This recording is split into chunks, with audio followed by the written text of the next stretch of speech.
Hello, freak bitches. And what does Ann Coulter do? I mean, she wants to sell books. I mean, she's a troll. She's a troll. Yeah, she's totally a troll. And Didn't she used to be liberal? Like, probably. Yeah, she's just one of those. I mean, she's just weird. She's a performance artist. Exactly. We don't talk about her as a performance artist. Yeah, I mean. exactly. She's absolutely a performance artist, and not a very good one. Because if she was, that In Trump We Trust book, like the whole cover, like what in the fuck is that? I mean, it was just bizarre. Just bizarre that she wrote that book. It was almost like, okay, this is cheap even for her. Like, this is just like a cheap ploy during this whole Trump movement. She sees the whole momentum of the country, and so she's going to write a book and put Trump in the title of it. It's like, it's so stupid. But it's weird. It's just weird that it's so easy. But it makes sense. Just like we were talking about how Reagan sort of mobilized the right-wing conservative people that were Christians that really weren't about politics before that, and he kind of brought them in. People they look at it and go, hey, look, this is an angle. You know, there's an angle we can take that no one's been taking, and this... You're right. It's kind of like a bait and switch, this whole Milo Berkeley thing, because they know exactly what's going to happen when they go there, and then, of course, that's exactly what happens, and then they can use it to be like, free speech. I mean, it's just... Well, he knows what he's doing. Yeah, Milo's a clever guy. He's very clever. I mean, he knows exactly what he's doing, and...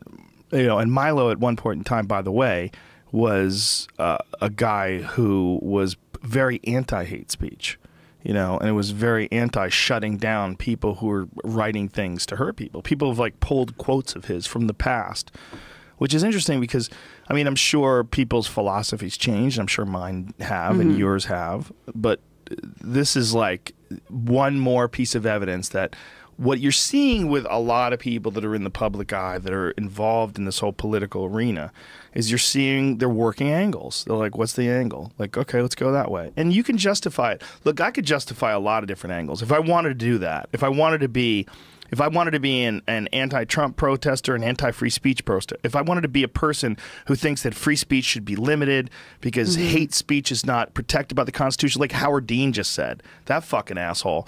He said hate speech is not protected by the Constitution and the First Amendment. Howard. Yeah, yes, it is, Howard. You fucking idiot. You're a goddamn representative of the people. That's why Nazi parties exist, actually, and they can have rallies. You know, like that.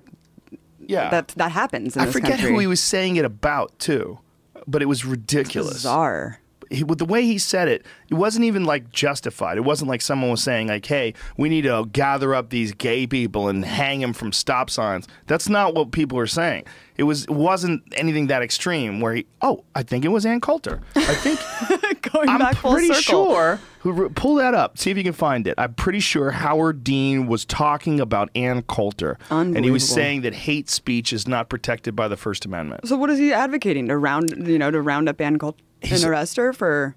He's just saying that she should be, that you can stop her talk. He's just, you know what it was? These people are nuts. Poorly thought out statement that got trampled, you know, and just thrown out, and everybody is sort of repeating it over and over and over again. And I just don't think he thought about it when he was saying it, or the consequences of it. Yeah. Here it is. Was it about Ann Coulter? Yes, it was about Ann Coulter's upcoming speech in Vermont.